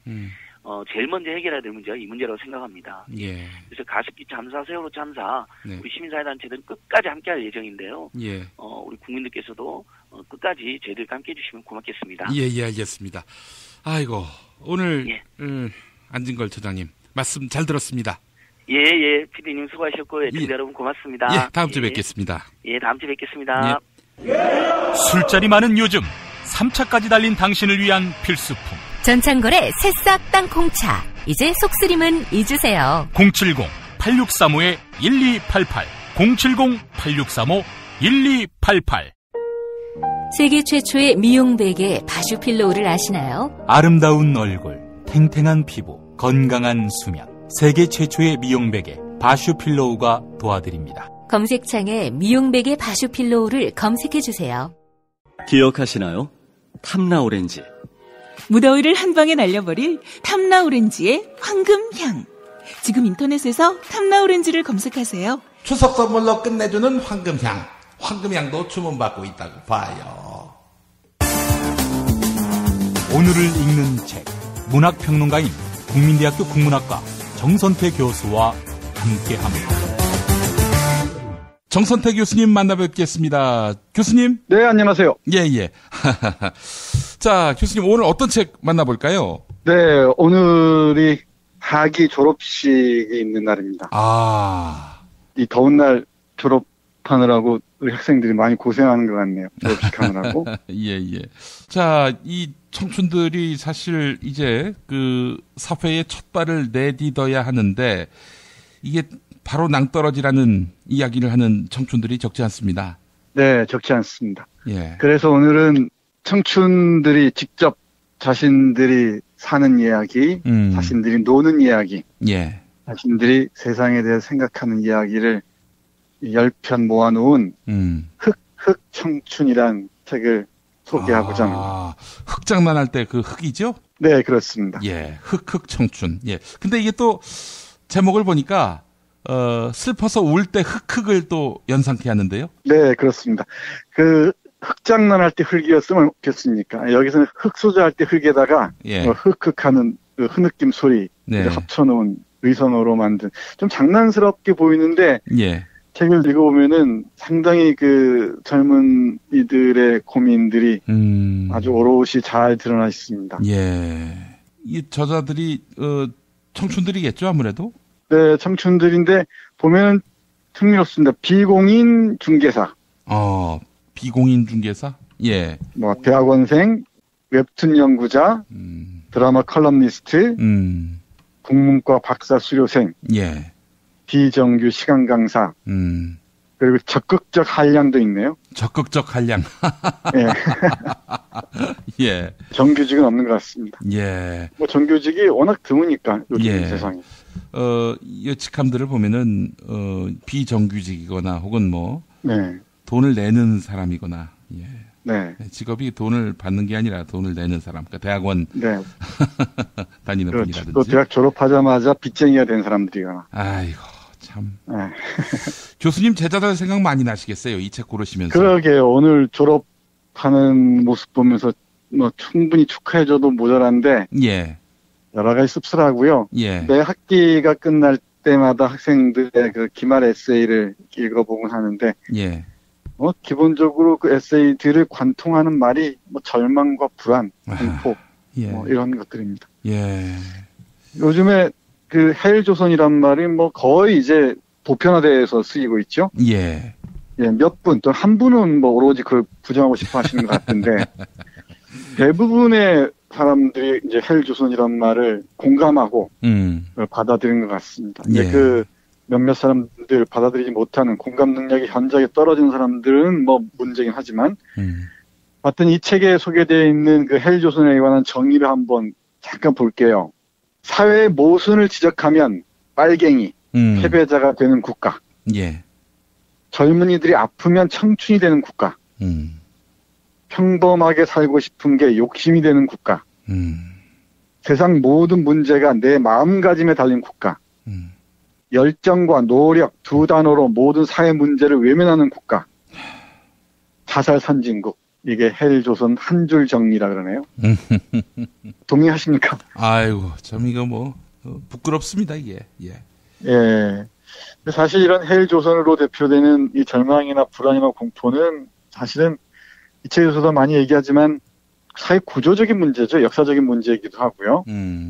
이걸 개인의 문제, 어떤 청춘들의 문제로 환원해버리고 이데올로기를 힐링 담론을 유포하고 이런 모든 열정의 부족, 노력의 부족으로 돌려버리고 또는 세대론의 문제로 돌려버리고 문제 자체를 회피해버리는 이런 그 기득권 세력도 문제지만 사실은 사회 구조적인 문제에 대한 젊은 청년들의 이 질타인 것 같습니다. 사실 헬조선이라는 문제는 한국 사회에 대한 분노가 어쩌면 자기 비하로 투영된 개념이라고 볼 수 있겠죠. 여기 어떤 저자가 얘기하듯이. 예. 그래서 이 헬 조선을 살아가는 청년들의 그 감정 구성 요소를 보니까 이렇다고 합니다. 분노가 30%, 체념이 30%, 자책이 40% 이렇다 그러네요. 예. 어떻게 해야 할지 모르겠는데, 뭐 그렇다고 이런 현실을 직시하지 않을 수는 없겠죠. 우리 김 PD님 잘 아시겠지만 매트릭스라는 영화 있잖아요. 예. 매트릭스라는 영화에서 네오가 자기가 가상현실에 살고 있다는 것을 알아채고 여기에 대해서 의심을 품기 시작하죠.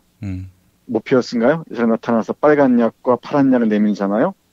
빨간 약은 현실을 직시할 수 있는 약이고 먹으면 파란 약은 이 가상의 세계에 살아가는 것입니다. 예. 근데 이 네오는 빨간 약을 선택하죠. 그리고 이 참담한 현실을 보면서 절망합니다. 예. 우리 청춘들도 많은 경우 파란 약을 선택하기보다는 빨간 약 선택함으로써 현실을 직시하고 현실의 문제에 다가가려는 그런 노력들을 많이 보여주는 것 같습니다. 예. 교수님, 사실 제가 20대 개새끼론의 유포자 아니겠습니까? 이 책에 그게 여러 차례 언급되더군요. 이게 참, 제가, 할 말이 없는 부분도 있고요. 그렇긴 한데, 그렇다 하더라도 저는 아직 그 생각은 갖고 있습니다. 현실적인 저항, 그러니까 이제 이런 헬조선을 만든 주체들이 아무래도 기성세대 아니겠어요? 이런 기성세대에게 뭔가 확실하게 짱돌을 던질 수 있는, 위협이 될 수 있는, 그게 꼭 뭐 어떤 물리적인 저항만이 아니라도 이런 실체적 위협이 된다면은 세상이 진보되지 않겠는가, 이런 생각은 변치 않거든요. 그런데 지금 사실 우리 청춘들에게는 그런 동력이 없어 보이기도 하고요. 그게 뭐 이제 꼭 잘못됐다라기보다는 우리 청춘들이 한탄에만 머무는 것이 아닌가 하는 그런 좀 아쉬움이 있긴 합니다. 근데 교수님은 사실은 우리 곱하기 86세대 아니십니까? 네. 예. 근데 요즘 세대들은 또 이제 그와는 많이 다른 결의 청춘들이고요. 어떻게 보십니까? 글쎄요, 우리 김 PD님 말씀하신 대로 청춘들에게 현실에 대한 관심이 좀 부족해 보이고, 뭐 현실 참여의 의지랄까요? 이런 게 좀 낮아 보이는, 그 인지도가 낮아 보이는 것처럼 보이기도 합니다만은, 그 자체도 사실은 뭐 세대 탓은 아니지만, 사실은 우리 사회의 구조적으로 이 양산한 문제라고 저는 생각을 해요. 예컨대 혹시 기억하시는지 모르겠는데 책에 인용되어 있는 걸 보니까 새삼 생각이 나는데요. 고려대학교에서 안녕들 하십니까라는 대자보가 붙어서 한때 얘기가 된 적이 있죠. 그랬죠. 예. 그 대자보의 부분을 보니까 이렇게 얘기를 했는데, 이 얘기를 들으면은 그 이른바 김 PD가 얘기하는 개새끼론이나 또 우리 386들의 그 꼰대질 좀 상대화해서 어떤 이런 청춘들과의 소통 가능성, 대화 가능성을 열 수 있을지도 모르겠는데, 읽어보면 이렇습니다. 88만 원 세대를 일컬어지는 우리들을 두고 세상은 가난도 모르고 자란 풍족한 세대, 정치도 경제도 세상 물정도 모르는 세대라고들 합니다. 하지만 97년, 98년도 IMF 이후 영문도 모른 채 맞벌이로 빈집을 지키고 내 수능을 전후하여 자살하는 적잖은 학생들에 대해 침묵하게, 무관심하게 강요받은 것이 우리 세대 아니었나요? 우리는 정치와 경제에 무관심한 것도 아니고 모르는 것도 아닙니다. 다만 단 한 번이라도 그것들에 대해 스스로 고민하고 목소리 내길 종용받지도 허락받지도 않았기에 그렇게 살아도 별탈 없으리라 믿어온 것뿐입니다. 그러니까 분명히 이 청년들이 김 PD의 세대나 제 세대에게 던질 말들은 분명히 있죠. 그러니까 또 그 자체가 의미가 있는 것 같기도 하고요. 이 책을 보면은 스스로 뭐 청년들의 연대도 얘기하고요. 이 규정되지 않고 스스로 규정함으로써 정정당당한 권리를 요구해야 한다고 얘기도 하고요. 또 슈머의 예를 빌어서 자발적 가난을 선택함으로써 이 세상과 대결하는 전선을 만들어 간다고 얘기도 하고요. 또 제가 주목한 부분은 대학원 수료생이 쓴 부분인데 절망을 절망한다는 게 무엇인지 얘기합니다. 절망의 윤리를 얘기하는데 그 부분을 잠깐 여러분과 함께 얘기해보면 이렇습니다. 점점 더 공고해지는 절망 또는 절망감은 부과되는 미래가 없는 세대의 희망 서사를 끊어내고 그러니까 가짜 희망이나 희망 고문 이런 것이겠죠. 절망적인 현실을 더 직시하겠다는 충실성과 맞닿아 있다.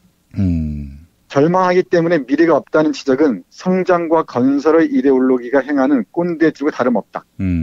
절망하고 또 절망하는 과정은 이미 봄을 보내버린 자들에 의한 청춘을 탈환하고 거기에 더 씌워진 푸른 환상을 지워버리는 과정이다. 그리고 그것은 유폐적이고 유아적으로 감정의 너울에 허우적거리는 모양이 아니라 생의 태도와 전략을 모색해 나가는 새로운 주체의 차별화된 주체화 방식이다. 절망은 그렇게 윤리적 방식이 된다. 이렇게 얘기를 하네요. 예. 그러니까 어떻게 보면은 헬조선에 자책하고 절망이 있는 것처럼 보이지만은 또 우리 많은 청춘들은 절망을 절망함으로써 그 안에서 새로운 윤리적 주체가 되어가면서 네. 새로운 세상을 꿈꾸는 절망의 희망을 다시 노래하고 얘기하고 노는 그런 단서들도 얼마든지 발견할 수 있을 것 같습니다. 예. 근데 참 제가 20대 개새끼론을 얘기하면서도 안타까웠던 건 뭐냐면은 네. 반발하는 사람들은 이 흑흑 청춘의 저자 같은 분들이에요. 근데 사실 흑흑 청춘의 저자 같은 분들은 제가 비판한 대상은 아니었거든요. 도리어 흑흑 청춘이 손을 내미는 다른 청춘들, 동세대의 다른 청춘들은 관심이 없다는 점이 너무나 안타깝고 절망스럽습니다. 이 사실은 이런 청춘의 청춘 담론은 10년이 넘은 것 같아요.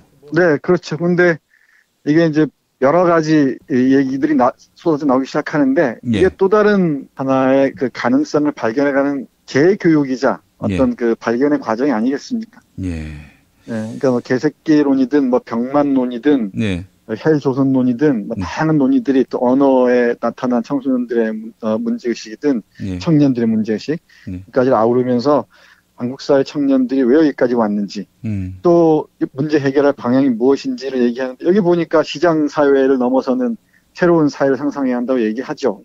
기본소득들까지 적극적 요구해야 하고요. 청춘들이 거기에 결집해 나가는 힘들도 이런 책들을 하나의 모멘텀으로 해서 예. 하나씩 하나씩 하나의 경향성을 형성해 나가는 게 중요하겠죠. 예. 우리 청취자 여러분들께서도 뭐 어쩔 수 없이 청춘을 겪어왔고 또 우리 자녀나 주위에 청춘들이 있을 텐데 예. 이 책을 한번 꼭 읽으시면서 청춘들의 고민을 공유하고 청춘들의 과거와 현재와 미래를 함께 나누어 주셨으면 합니다. 예, 흑흑 청춘 새창 미디어에서 나왔고 최서윤 씨를 비롯한 여러 저자들이 만든 책인데 사실은 청춘 담론이 활발해졌으면 좋겠다. 네, 이런 생각을 가지신 기성세대분이 먼저 읽으시고 그런 청춘 담론을 가졌으면 좋겠다라고 생각하는 청춘들에게 또 읽도록 사주시는 이런 분위기면 참 좋겠네요, 보니까. 네, 이 책은 제가 꼭 많이 팔리고 많이 읽혔으면 좋겠다고 막 여러 가지 생각하는 그런 책입니다. 예, 예. 흑흑 청춘 오늘 소개해 주신 책입니다. 흑흑 청춘. 저도 한번 읽어보겠습니다. 네. 어떡하죠? 읽을 책이 많아서. 근데 교수님 너무 요약을 잘해 주셔가지고, 교수님께 또 강의를 들으면은 어떻게 책을 쉽게 읽을 수 있는지 그 방법을 일러주시는데, 제가 또 그 교육을 받은 사람 아니겠습니까? 이렇게 해서 좀 책과 친해지는 그런 계기를 마련하도록 하겠습니다. 교수님, 또 내일 뵙도록 하겠습니다. 네, 감사합니다. 예. 제주에서 친구랑 재미있게 놀고 싶은데 문자당에 물어봐. 원룸 구할 때 주의할 점 문자당에 물어봐. 수술 입원 후에 보험금 받았나 확인은 문자당에 물어봐. 친환경 유기농 농산물 어디서 문자당에 물어봐. 집수리 견적 생활 보험 법률도 문자당에 물어봐. 혹시 내 반쪽도? 포털이나 카카오톡 텔레그램 페이스북 어디서든 문자당을 검색해보세요. 잠깐 불법적인 일은 사양합니다.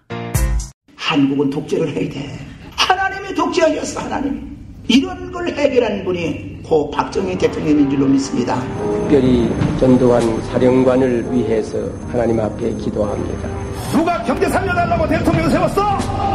우리가 장로님을 대통령 세울 때는 종북주의자 척결해 달라고 세운 거야. 혐오를 부추기고 자본에 탐닉하는 교회.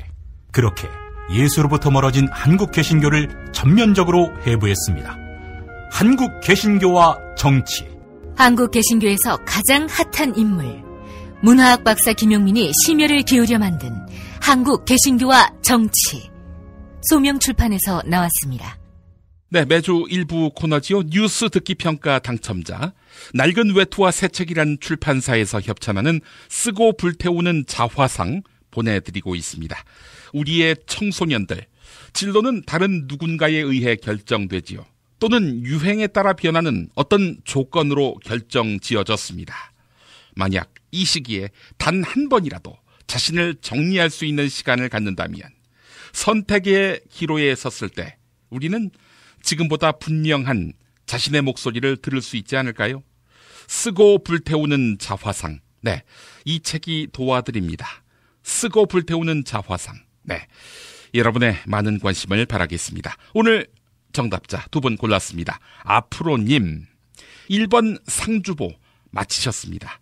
이병박 대통령이 이명박 대통령이 아니라 이병박 대통령이라고 하셨네요. 이병박 대통령이 녹색성장이란 공약을 제대로 실현했습니다. 무더위는 가실 줄 모르고 박근혜 대통령의 불통정치는 계속되고 있습니다. 모두 힘냅시다. 네, 이런 글 남겨주셨고요. 자, 대갈코머리님 1번 상주보. 네, 마치셨습니다. 지상파 방송과 종편을 끊은 지 오래입니다. 오로지 김용민 브리핑을 통해서 객관적인 사실을 접하고 있는 부산에 사는 40대 다둥이 아빠입니다. 어제 방송 중에 고상만 반장께서 하신 말씀이 귓가에 맴돕니다. 야당은 힘이 없어서 일을 못하겠다고 했다. 그래서 여소야대를 만들어 주었더니 이제는 신중해야 한다며 아무것도 안 한다. 이렇게 야당을 질타하는 대목이 참으로 공감됐습니다. 박근혜 정권의 아집과 독단, 몰상식이 국민의 정부, 참여정부에서 벌어졌다면 어떻게 됐을까요? 아마도 가루가 되도록 밟히지 않았을까요? 내년 대선에서 이 세력들을 끌어내야 합니다. 네, 이런 의견을 주셨습니다. 자, 오늘 정답자 앞으로 대갈코머리님 축하드립니다. 이종황의 허리디스크쇼로 이어갑니다.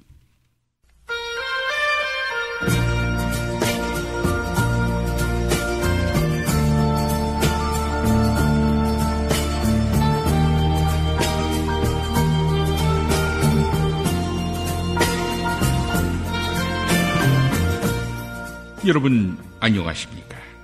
여러분의 DJ 이종황입니다. 이종황의 허리디스크쇼, 여러분의 신청곡과 사연으로 함께하는 시간입니다. 오늘은 김천철우라는 필명을 쓰시는 분 보내온 사연입니다. 이 선생님, 저는 국가정보원 출신의 김천 국회의원 철우라고 합니다. 평소 국가안보와 명랑사회 건설을 위해 애쓰고 있습니다. 이 선생님께서도 제가 재직했던 국정원이 있었기 때문에 자유대한에서 DJ를 하실 수 있는 거 아니겠습니까? 아, 그런가요? 제가 몰랐습니다. 사연 계속 읽어보겠습니다. 이 선생님, 저는 사드를 찬성합니다. 사드뿐만 아니라 오드라는 작은 과자도 좋아합니다. 사드는 도입돼야 하고 그것이 이 나라 안보의 첩경이라고 생각합니다. 그렇지만 김천시 경계 100m 앞에 두고 사드를 설치하는 것은 있을 수 없는 일입니다. 왜 김천이어야 합니까? 사드는 성주 중심부에 있을 때 가장 아름답고 거룩한 것입니다. 이 선생님, 일전에 성주 주민들이 김천으로 사드가 가면 좋겠냐고 물었을 때 급히 자기를 피했던 일이 생각납니다. 그렇게 저한테 물어본 새끼, 응? 혹시 그 점쟁이 아닐까요? 이 선생님, 저는 앞으로도 정치를 계속해야 하고 배지도 계속 달려면은 김천 사드는 있을 수 없는 일입니다. 어떻게 김천 사드를 피할 수 있는 방법은 없는지 일러주시기 바랍니다. 네, 이런 안타까운 사연이었습니다. 김천 철우님, 철우가 아니라 부루하시군요.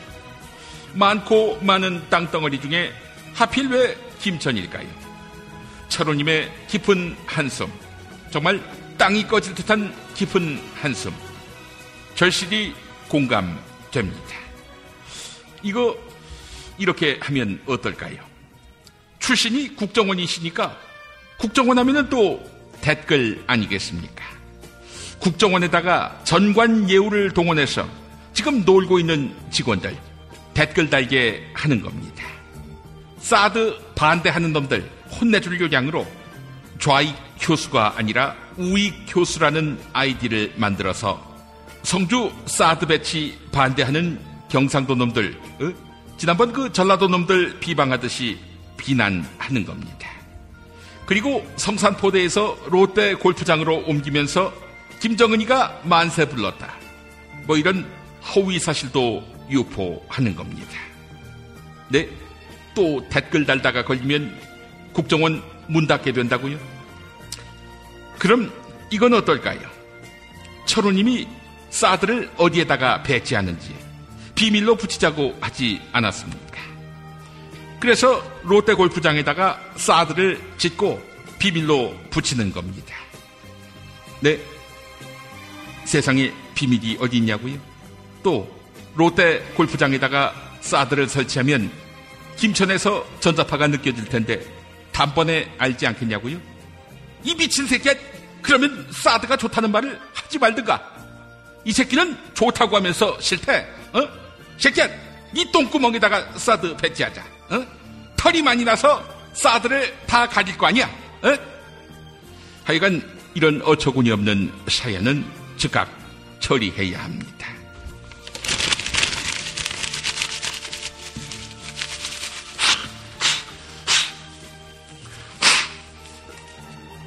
여러분의 신청곡과 사연으로 함께하는 시간, 이종황의 허리 디스크쇼는 다 싫어하는 사드는 딴 나라로 보내야 한다, 이런 취지에서 우리나라에 물러가라 딴 나라 띄워드리면서 마무리하겠습니다. 물러가라 딴 나라.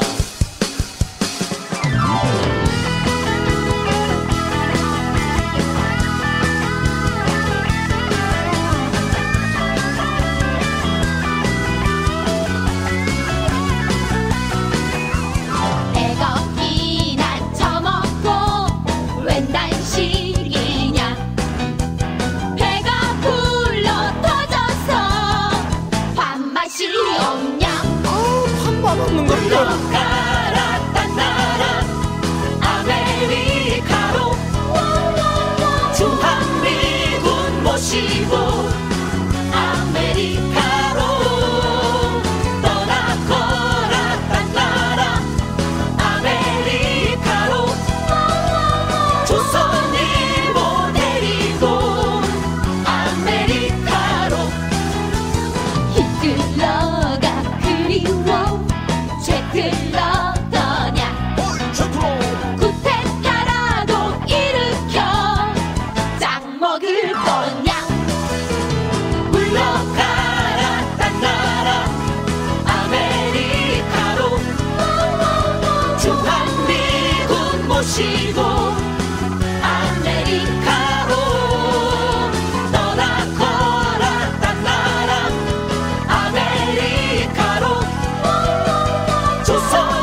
주한미군 모시고 아메리카노.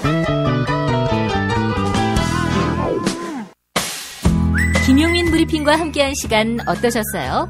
다음 시간에도 보다 바르고 알차며 즐거운 정보로 여러분을 찾아가겠습니다. 팟캐스트 포털 팟빵에서 다운로드하기, 구독하기, 별점 주기, 댓글 달기로 응원해주세요. 잊지 마세요. 다운로드하기, 구독하기, 별점 주기, 댓글 달기.